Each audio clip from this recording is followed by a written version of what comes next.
on this computer. Oh, good. It's official. Okay, and now we'll go back to share. Where did it go? If you make it bigger, you might Okay. see. And is my screen, are the pictures still there? I gotta make sure that's up. Okay. Oops, not that big though. Okay, now. Oh, guys, sorry about this. So make that full screen. Okay, now. Here we go. Here we go. We are getting, and we're gonna go to the second picture, and I'm gonna do play. Okay, Yeah. so photography is my sometime hobby. And this is a favorite image from my last month at an outdoor education center many years ago that was closing. It was kind of a poignant moment. We were on a hike and a kid came up to me and said, "Sir, do you put stuffed animals outside? We have lots of them inside." And I said, "No." And he said, "Well, you better come and look at this." And it was right by the trail, totally still. The whole class had gone by except for this one kid, the last one, and we all got to see it. And you might notice the mosquito on the nose. Very special moment. And I was thrilled that the publisher extended the green from the photograph over the entire cover. I would never have thought of that, and I was just thrilled to bits. There are only photographs on the front and on the back cover. This is the one on the back cover, and this is two beach ball globes that I often use with students, and I talk about two different world views. The one on the right is certainly more colorful. I would argue that the one on the left is more beautiful. And of course, that world view is our real one. You may not notice, but the hands holding the political globe are male, and the hands holding the natural globe are female, Mother Earth. And I just thought, yes, that makes sense.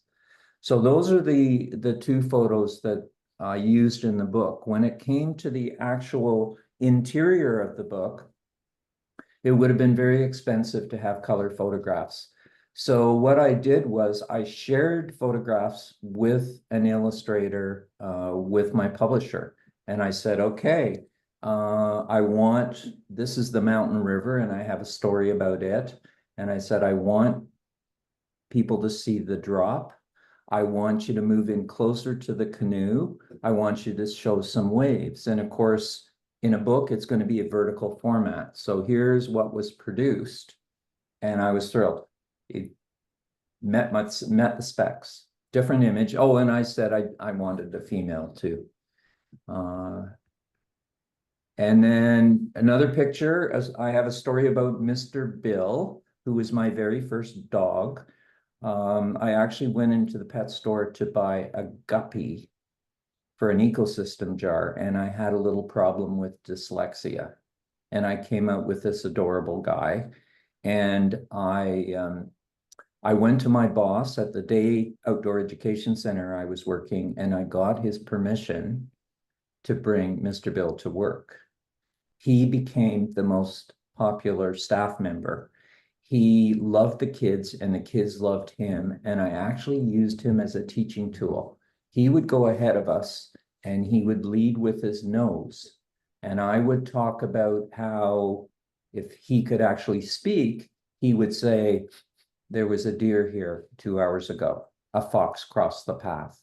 All the information that an animal can pick up. This is the illustration based on the photograph. A different illustrator, but still very successful. I'm going to show you one more set. This is a student on doing artwork by the Credit River at a place called the Norval Outdoor School. And I asked the illustrator, I said, scrap the clipboard. I want you to show this student in his solo or magic spot. So just sitting there, and I'd like you to show diversity. So this is the image that was created. Again, I'm thrilled with the results. So I love a book with illustrations. That's a great thing. And it's nice that in your book, it's divided into 4 sections. Yes, And the first section has some of the illustrations you've shown, but it also has some really amazing and very personal stories. So I'm wondering if you could share one of those stories with sure, us. sure. So I'm going to share it on the screen. If you're on an iPhone, which some of you are, you won't be able to see it probably, but I'll read it aloud also. This one, and this is a personal story as opposed to a professional one. It's called Canoe Dreams. It's a Saturday morning in late February.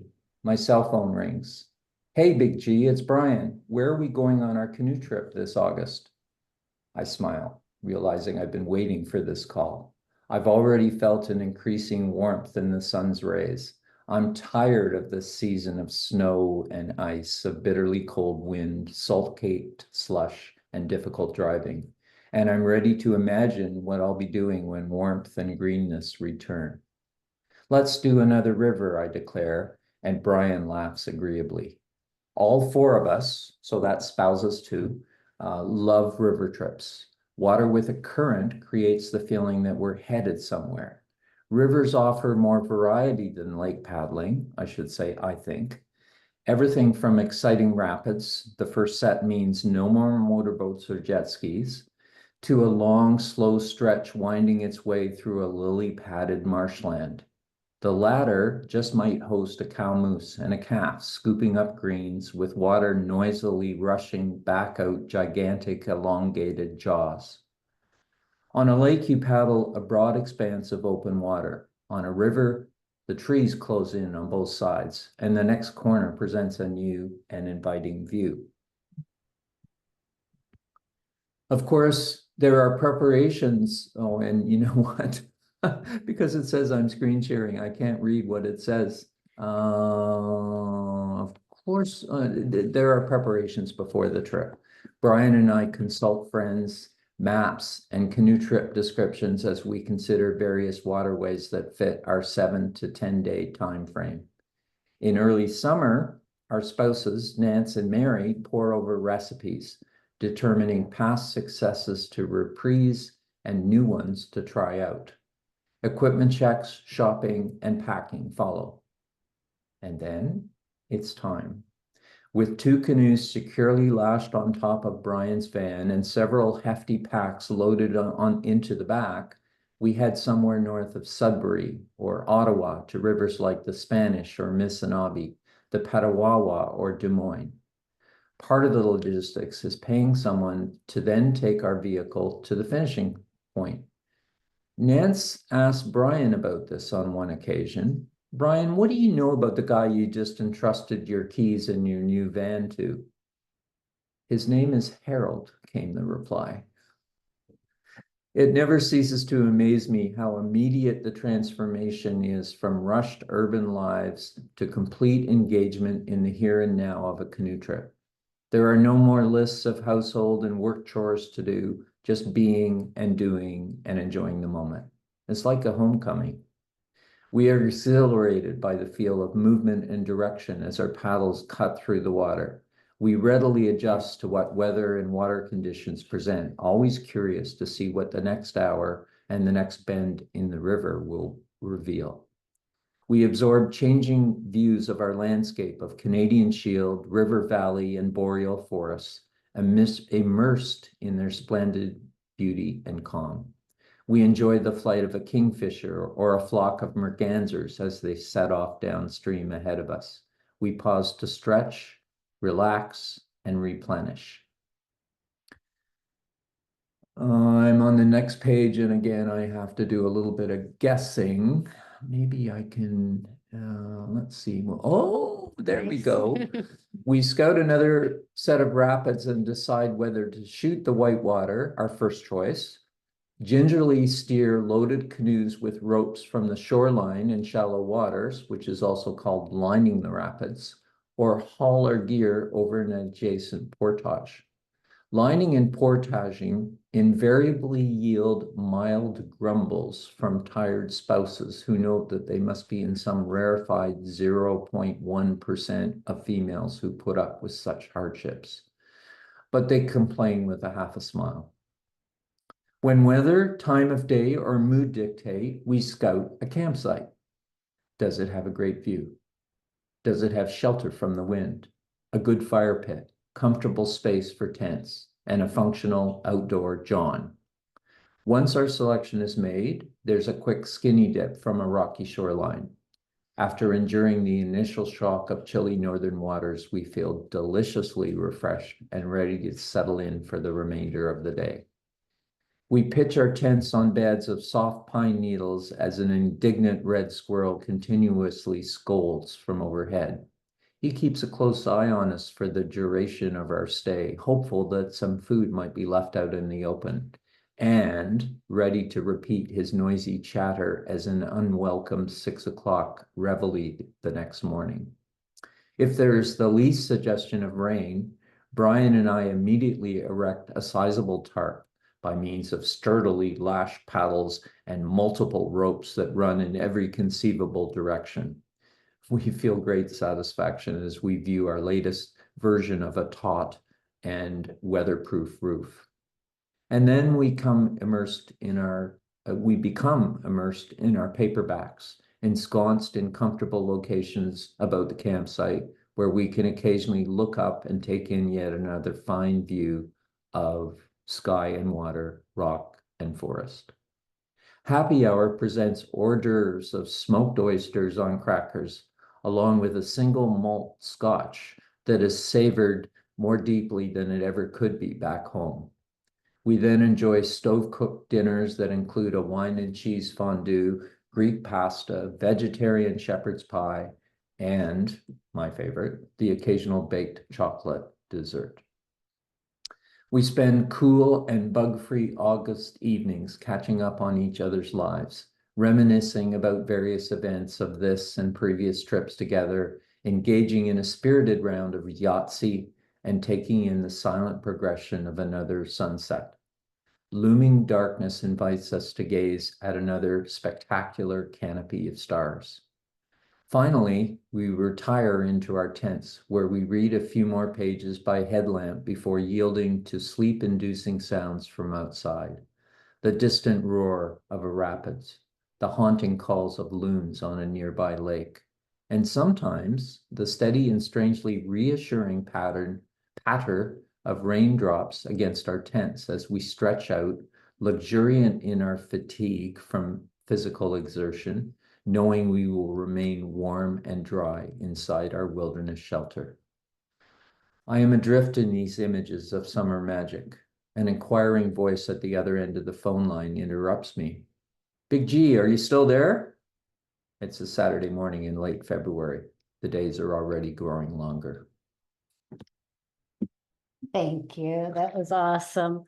You know, it was so clear to me reading the book how much you enjoy nature and what a happy place that is for you. And then hearing you read it, it's like your joy just comes through. But I know that you have a lot of concerns about nature and the world we live in and what's happening in it. And that's sort of been your most recent career. And you've had a big milestone in that. And I'm wondering if you would share a bit more about that. Yeah, I'm really concerned about climate change. And when I retired, 2008, I went and received training from Al Gore, and I became a climate change presenter. And last week, believe it or not, I reached presentation number 1,000. I do these as volunteers. I do them because I care and I feel compelled to share. So I often start with this slide, and sometimes teachers walk in and they go, "Oh, Grant, there's a Microsoft warning sign up. There's something wrong with your computer." And I say, "No, it's not my computer. It's just civilization." And they read the sign and they kind of smile, and that's my introduction. I'm going to spend a few minutes, less than 10 minutes, just talking about why I feel compelled to share this and how I feel it's connected to nature and to my love of nature. When I went through the process of writing the book, the two aspects of my life kind of came together. It was like, duh, Grant, if you're going to fight climate change, you have to connect and care about nature. That's the spark. And I hadn't really explicitly thought of that before. So that was a revelation to me. A kind of obvious, but it took me writing a book to get there. So we've always had extreme weather, fire, flood, heat, and drought.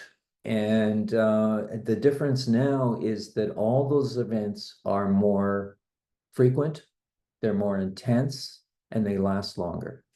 So this is a picture from Kelowna, BC last summer.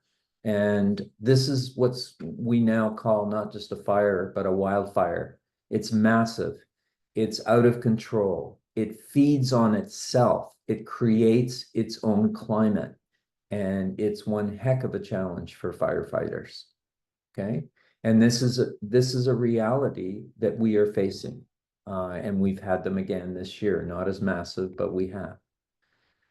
This is the Yukon last summer, and look at the size of the flames in comparison to the human shadows, the silhouettes in the foreground. Wildfire.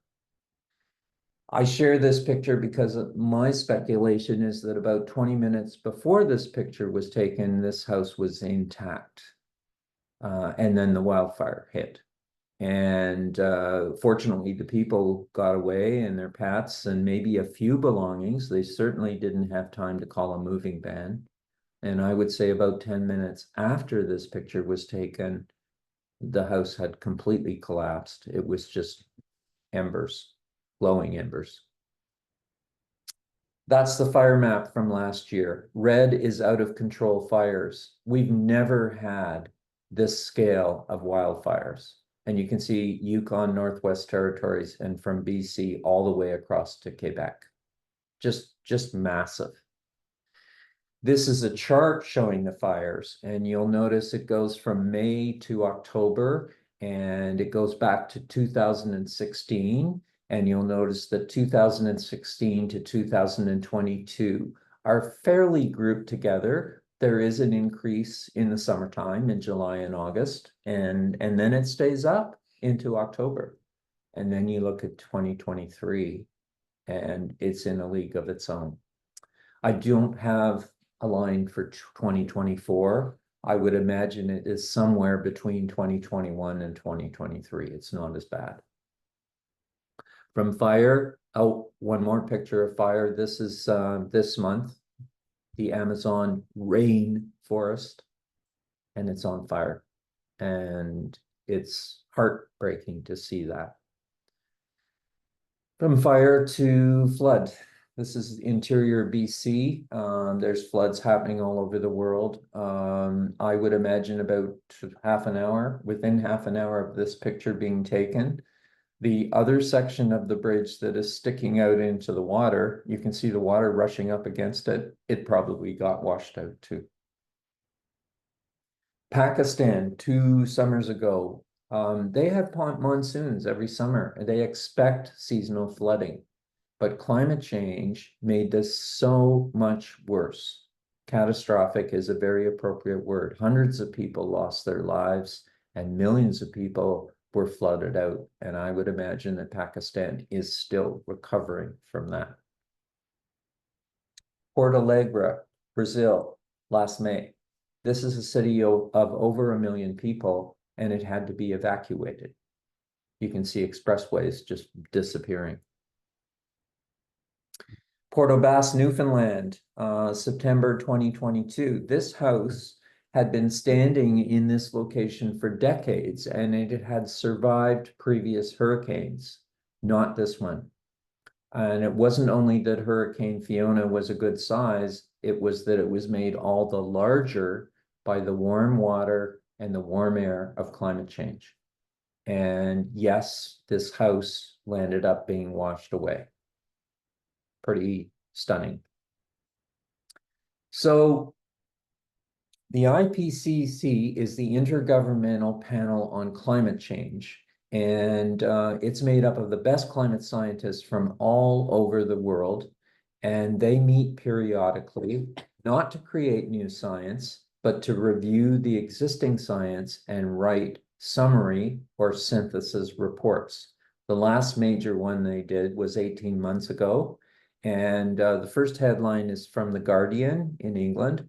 And then you can see New York Times and Washington Post. The headlines speak for themselves. This is stark. This is very, very serious. And there's no question in my mind that people need to know about it. And I do three parts. I follow Mr. Gore on this. Climate change, must we change? And when you see images like I've just shown, it should be obvious. I also do a session called Climate Change, Can We Change? And you know what? The answer there is just as definitive. We already have the answers. It's really impressive what we can do. And then there's the third question, and I usually do 3 sessions. I don't try and squeeze them all into one. Climate change, will we change in time given human nature? And that's the tricky one. And what I say to people is, if we're going to change, we have to speak up. Katharine Hayhoe is a famous Canadian climate scientist, and that is what she says, that we have to make the elephant in the room, we have to acknowledge it, and we have to speak about it and to talk about what we need to do. Thanks to my experiences in nature, I attach a second message: speak up and get out. So I find this sad that we now have a national Take Me Outside Day. This is for schools. It's a reminder. I'm sad that it's necessary, that what was once a natural part of growing up is now something that we need to remind people about.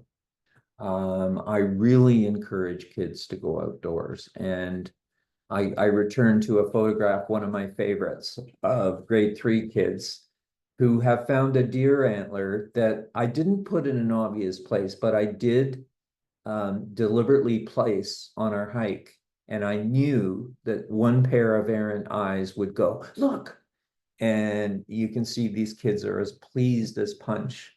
Well, when I gave this to the illustrator, I said a few things. Number one, I want this arrangement, 5 kids in tight, really proud, and of course the antler. Now, I also want girls. This is an all-boys school that this was taken at, Upper Canada College, and I want diversity. And of course, it went into a vertical format. I was thrilled with this. I'm totally thrilled. And so that's the last illustration. And so that's from the second section of the Yes, book, which is yes. about your experience as an educator. right, And so I was hoping you would share a story from the second section as an educator. okay, You can read one One of more those, s- one one more more story. story, and And then after that, it'll really be Q&A. Okay. After that, it'll be wrap up and Okay. Q&A. So thanks for bearing with me, getting on my little podium there. That was only 10 minutes. of That an was only hour's there long you go, there you go. Okay, so this is one of my first writings about teaching, and it's about my first year, and it's called Night Hike. In my first year of teaching, I worked as an instructor at the Albion Hills Conservation Field Center, an outdoor education center northwest of Toronto. Students would come for a week, live at the center, and learn about the environment on this 1,100-acre setting and through all 4 seasons. I lived and breathed that place. I was enthralled by how engaged kids became with this learning by doing experiential approach outside the 4 walls of the traditional classroom. In late March of that first year, I was working with a group of grade 7 and 8 students from St. Daniel's Separate School in Toronto. It was a Thursday evening. This was the group's fourth and final night at Albion, and many were no doubt running on fumes by this time. When I took them out on a night hike around 9 o'clock, I had 40 energetic and excitable kids noisily following me. I tried to get them to quiet down, to relinquish their animated engagement with one in favor of opening their senses to Albion's still snow-covered winter milieu. I had no success. And so I took off on them. I ran away and then circled back, so I was close by but unseen. There was immediate silence. Then a few of the girls started to cry, and I felt compelled to reemerge. I explained why I had resorted to this action, and this time when I asked them to be quiet and listen, they did. And a lot of them were impressed with how quiet and still it was. Others seemed impatient and ready to finish the hike, so we did. I was later surprised when 3 boys came up to me at bedtime to recount how much they had enjoyed the hike and wouldn't it be nice if we could go out there again? Now, even though I was a rookie, I was already inoculated with the standard teacher, yes, but reply. So they joined their classmates to settle in for a night's sleep. When I later told the classroom teacher about the wishes of the 3 students, he looked me in the eye and he immediately responded, "Go ahead and do it if you'd like to." I was stunned and then excited. And so shortly after midnight, I awoke 3 city boys named Joe, Chris, and Frank, and took them back out into the night environs of Albion Hills. We were out there for a good hour and a half, having no particular plan for what or how or when. We opened our senses. We whispered only occasionally. We heard 2 owls calling through the deep and peaceful silence. We felt the mild dampness of a late winter night on our faces. We made out the shapes of the trees and bushes, trails and frozen streams amazingly well, thanks to the snow reflection and our quickly adapting black and white night vision. We walked and periodically just stood still or sat down to soak it all in. We felt an unspoken kinship with each other and with our surroundings. We seemed to be caught up in a reverential awe of something so much larger than ourselves. The experience was not over when we returned to the field center. We all seemed to be deeply moved by this time, though later attempts to verbalize its impact always fell short. Joe wrote me letters for the next 4 years. While the night hike was seldom mentioned, it was clear that this shared experience was the base of our bond. Many years later, and after moving on to other outdoor education centers and programs, I was conducting an environmental awareness workshop for teachers back at Albion Hills. One of my activities involved asking participants to think back to some positive experience in nature. We then shared these memories and speculated as to why they were still so powerful and what meaning they had for us now. One young teacher spoke of the impact on his teaching of a late night hike at Albion some 15 years earlier. It turned out to be Chris. We both reveled in the retelling of our story that evening. Thank you for sharing that, Grant. That was one of my favorites. You're Yeah. getting some applause there. That was great. Well, I think it's obvious to me, having read your book and knowing you and listening to you tonight, even if you haven't read the book or never met Grant, that you're passionate about nature, that you're passionate about educating, and that you're passionate about climate change. And so I'm wondering if you could sum all that up sort of in one thought before we open it up to question and answer, small task. All right, But all right. go for it. Mother Earth, if we're going to connect with this and get motivated enough to say that we have to get up close and personal with nature, It's as simple as that. And my stories are a whole variety of ways of doing this. Some of them are exotic, some of them are easily accessible. And I hope you experience this outdoor magic, and I hope you share it with your kids and your grandkids. All right, excellent. We can stop the screen share. And, Okay. we're gonna open it up for question and answer now. So if you have a question, I think you can just turn on your mic and ask. I have a question to start. Okay. Okay, so I'm a fellow author, and so that's Yes. sort of, a big interest of mine. And I'm wondering if you could tell me sort of what were your favorite parts of writing and what were your least favorite parts of the process? It was quite an experience. I've written opinion pieces for the newspaper, and I've written some longer pieces about outdoor education that are more formal. I've never written a collection of personal stories. Hmm. And in January, I just sort of said to Kate, my wife, I'm going to write a book. And she looked at me like I was from Mars. And I took a course on personal stories, Yeah. and I used that course as a springboard to daily writing, and my memory bank worked really well. I could remember these stories. As you can tell, they're about 800 words long. They're very digestible, and I could basically write a draft in one go because they were strong memories. Yeah. And then sometimes I would tweak the draft right away. Yeah. And sometimes I would just say, okay, on to the next story. And then I would go back after. Okay. And they're not particularly in a chronological order. Mm. I don't think I can particularly explain the order. I know the first one in each section are early. The first one in my personal section is at me as a 16-year-old. Right. And then the night hike was the first year of my career. Okay. So challenges, checking spelling and grammar. I had edits from the publisher, but they weren't enough. So I had to constantly go over it. I found that actually reading the stories aloud to myself helped. Yeah.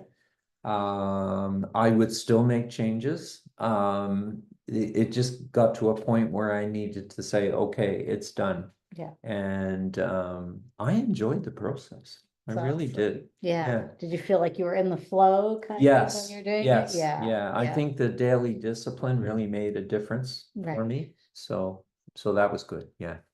Cool. What other questions do people want to ask? Go for it. I've got a Talk. question for you, Grant. Yeah. Hi. Outdoor educator question. So, I had a really great educator when I was doing my master's in environmental studies who talked about outdoor education, and his name was Steve Alsop at York University, and he had a really interesting perspective. I think one thing that keeps a lot of us indoors sometimes is a bit of imposter syndrome. Like, I don't want to bring my kids out, or I don't want to bring my classes out because I don't know what everything is. And I'll admit too, in your first story, I was a little intimidated when you're naming off the different kinds of birds that you were seeing and that kind of thing. But then I was really impressed in your second story about how you just allowed yourself to sit with the students and didn't feel like you needed to label everything and call and be able to identify everything. And I wonder if you might speak to your experience in that kind of regard. And when you take kids outside, like, do you feel it's important for you to point things out and to them, or like you said, do you also find that it's important to allow them to kind of take things in their own way and let them experience things? Like, Thanks. what is the role of the outdoor educator in that regard, do you think? I think it's both. I quickly learned that if a kid said, "What is that?" and I gave it the name, they weren't interested anymore. And that was really Interesting. it was a bit shocking to me. Yeah. So if I point something out, it's like, wow, look at the fluffy seeds here and how the wind can pick them up and just blow them away. And I might demonstrate that. Sometimes I don't give things a name, or I compare. So a beech tree, I talk about the bark, it's smooth and gray, and I say it looks like elephant skin. So I try and give kids comparisons that they would know. Mm. And I'm very open to them discovering with young kids. I'll go to a rotten log and I'll turn it over and I'll sit back. And these little hands go in there and they pick up squirmies and they pick up dirt and they're just totally into it. And it's a wow for everybody. And I share that with them. Anything further on that, Todd, or is that? No, that's a great insight. Thank you so much. You're welcome. Anybody else? Grant, this is Zabby. Hi, Zabby. I'm curious if you will be at the COIO conference this weekend and selling your book. Yes, I will be. Great. I'm hoping The OE students have a something called a OEE Read. It's based off of what CBC Radio has. So okay. I'm going to add your book to the list. So there might be a pile of other ones. They get a choice. Okay. Yeah, so it sounds like an ideal book for these students. So thank you very much. You're very welcome. I'm excited about that. My motivation is I'm not expecting to make money on this. I want to get the message out. I'm passionate about the connection with nature. I think personally there's just wonderful benefits from that. And I think environmentally it drives us to want to fix things. So I want to get it out there. And Zabby, thank you for your idea. I'm very grateful for that. Just about how much will it be? I'll give them the heads up to bring cash. Since it's there's no postage involved, I can undersell Amazon. It's $20. Okay, thank you. Okay. Looking forward to seeing you. Yes, I am too. Anybody Looks else? like Ron had a question. Ron has a book. Does Ron Well, have? I have a book. I'm concerned that you charged me 50, but that's another story. I wanted to say first and foremost, congratulations, Grant, on a terrific compendium and just a wonderful resource. So I'm in the midst of it and enjoying it very much. Great. I did have a question, and that is, was there any chapter that didn't make it to the book? Did you have one that perhaps you thought this is a tough call, but this is not going to make it, at least in this edition? No. Since the book's been published, I've already started to make a list. The And sequel. I don't know whether it means a sequel. I don't know. The other thing I toned down in the book was the climate change thing. It's kind of there in the intro and the conclusion.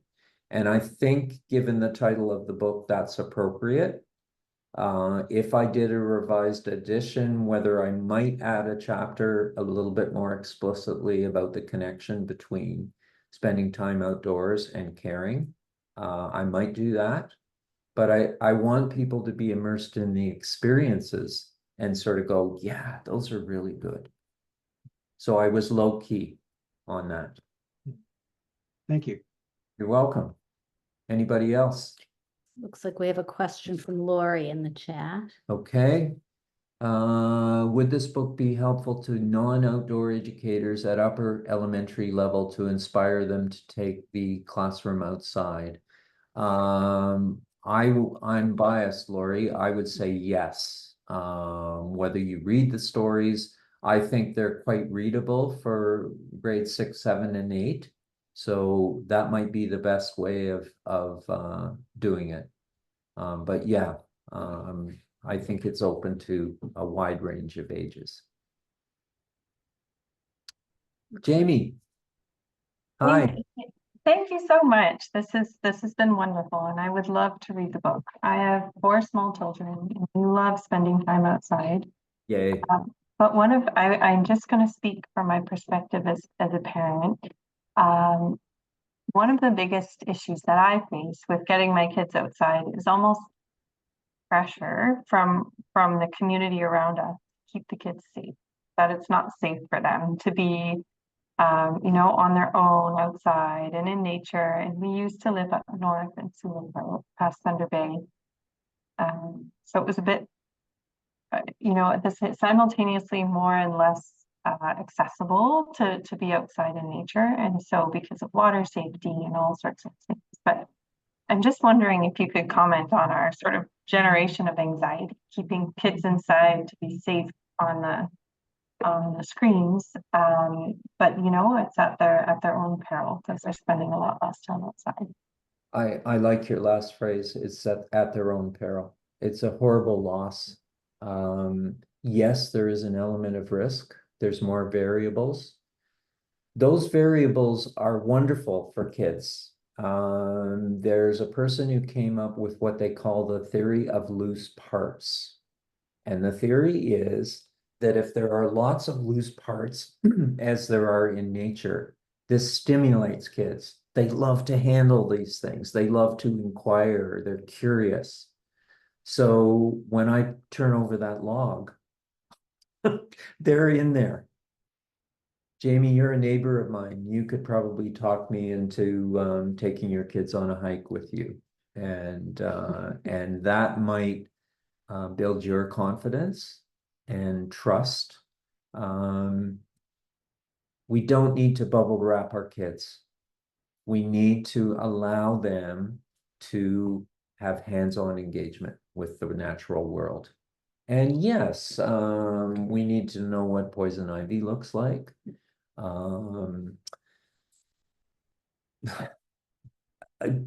I would be a little bit more hesitant to go to certain areas in June and July when the black flies and mosquitoes are out. I'd be more selective. I don't want it to be an endurance thing for kids, but it's a question of being selective. You can go to areas that are higher and drier, and the kids will still have a great time.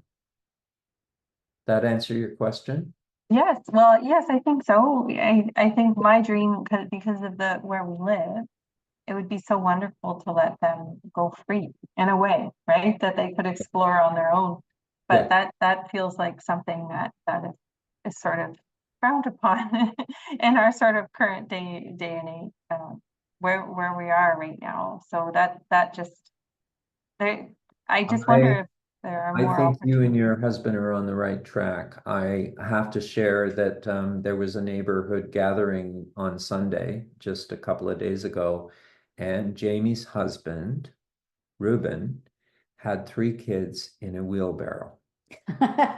And he was wheeling them around, and I've never seen that, and I thought it was so cool. Cute. And the kids totally adored it. So, you know what? If you're willing to do that, I don't think letting them do some exploring with some gentle guidance from you is going to be a problem. Okay. That's an image I'm going to remember, a wheelbarrow of kids. Thank you so much for this topic. You're very welcome. We have another question in the chat. Is this book a good Christmas gift? Asked Neil. And can it be purchased and picked up right from your home? Yes. And this wasn't to make money. It's because I'm passionate about getting this message out. So I did an idiotic thing, and I've paid for 2,000 copies of the book. I want it out there. So, and I can undersell Amazon because it's direct from me. Amazon, of course, is very handy because it shows up at your door, but my price includes my mailing it. So yes, Neil, you can, and I really do think it would make a great Christmas gift. I've already heard people saying, yeah, I'm going to get another one for Christmas. Are there any? Hi, Grant. I have a question. It's Josh. Hi, Josh. Hi.